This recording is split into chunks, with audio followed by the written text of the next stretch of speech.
going to talk about the muscles of the pelvic canine hind limb. We're going to start with one that's been removed. Normally there's a very large muscle here. This is the biceps femoris, or femori. It arises from the ischium, and it comes down to aponeuros on the fascia lata, which is sort of attaches to here. And it also becomes part of the common calcaneum tendon, which comes and attaches to the calcaneus.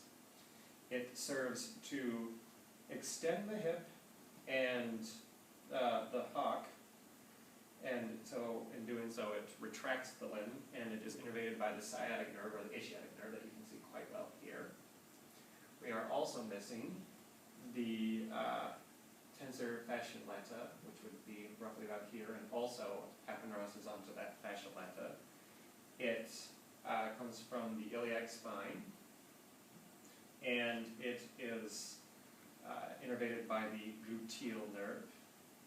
We are also missing the sartorius, which would run as a sort of the cranial-most muscle here. Very long strap muscle, has two heads in the dog, and it comes from the ilium, and it comes down to the cranial patella and tibia patella area, so here and here. And it serves to flex the hip, extend the stifle, and in so doing protract the limb. And it is innervated by the femoral nerve. So we'll start up high now. One thing that we cannot see on this specimen, but runs roughly from the sacrum to the ischiatic tuber back here, is the sacropatellar ligament, sacrotuberous ligament, sacrotuberous ligament. And in the dog, it's going to be a thin, round ligament-like structure, but in the horse, it's going to be a very broad, sheet-like structure, and it's going to sort of make up the upper two borders of the perineum. First muscle we can see here is the medial gluteal muscle. In carnivores, they also have a superficial gluteal, and deep to this would be the deep gluteal, but we can't see that. The medial gluteal comes from the ilium and inserts on the greater trochanter, so it serves to abduct the leg, and the superficial comes from sort of the fascia and the sacrum, and inserts on the greater and third trochanter, and also abducts the leg. They are innervated by the gluteal nerve. We, with the biceps missing, we can see right here, and here we can see both and the semitendinosus and the semimembranosus. And these both arise from the ischium, but in the horse they also come from the sacrotuberous ligament, and they attach from here to the medial condyles of the tibia, and so the medial condyles of the tibia and fibia. So you can see them sort of better back here. And they serve to retract the limb, extend the hock, extend the hip, and retract the stifle. The semitendinous also branches and eventually becomes part of the common calcaneum tendon, which attaches back here. And both of these are innervated by the ischiatic/sciatic nerve. Here we can see, because again the biceps and tensor fascia lata have been removed, one of the heads of the quadriceps. This being on the lateral side will be the vastus lateralis. That's four heads, three of which come from the femur, and will be the vastus lateralis, the vastus intermedialis, and the vastus medialis. Those three come from the femur and serve to protract the limb, as well as by flexing the hip and extending the stifle. These are all innervated by the femoral nerve, and the fourth head actually comes from the ilium here, and all of them insert sort of down here near the patella area. And on the patella itself. They become part of the patellar ligament, which is important, particularly in the stifle locking mechanism of horses.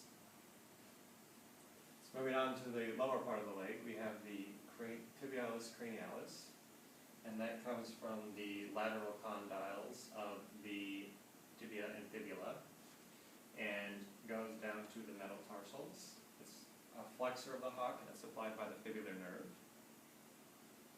We have here the long digital extensor.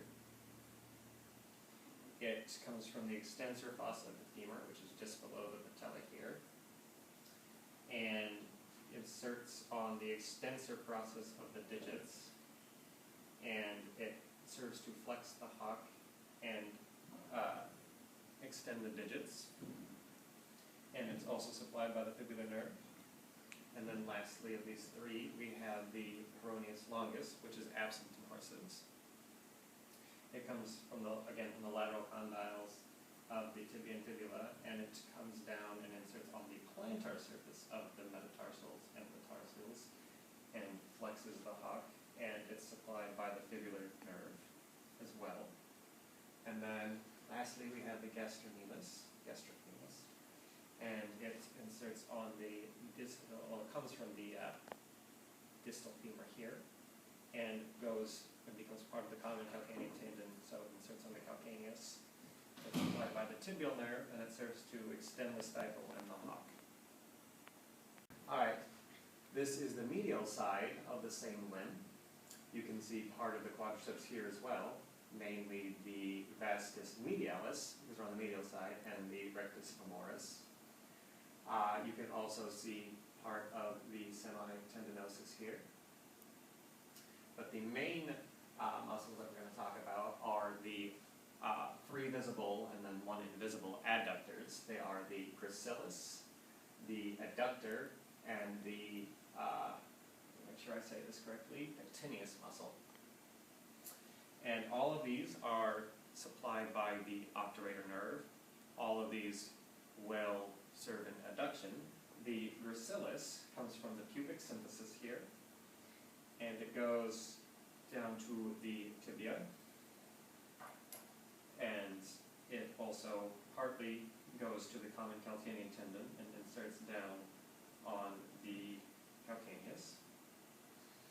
The adductor comes from the floor of the pelvis, so in here.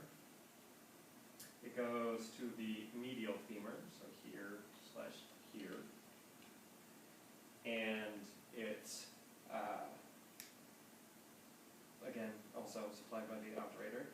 And then the pectineus comes from the iliopubic eminence, which is sort of where the ilium meets the pubis area and comes down to the medial femur as well.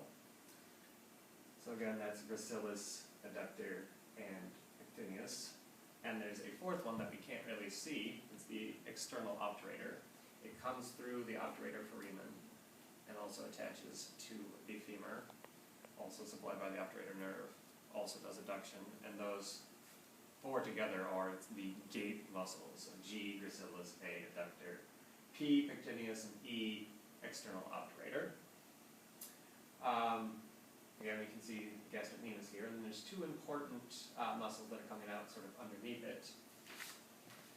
The more superficial of the two is the superficial digital flexor.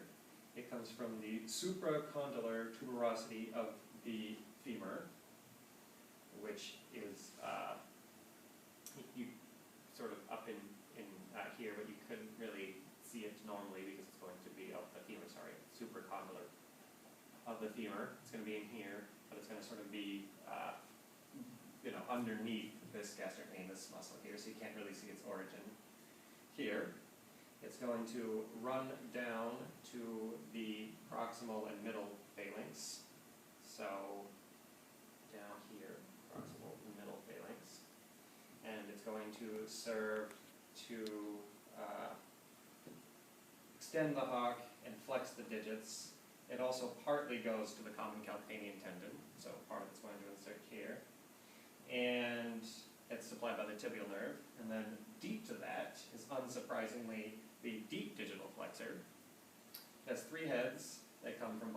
tibia and the fibula, and they run down to the underside of the distal phalanx down here. And they also flex the hock and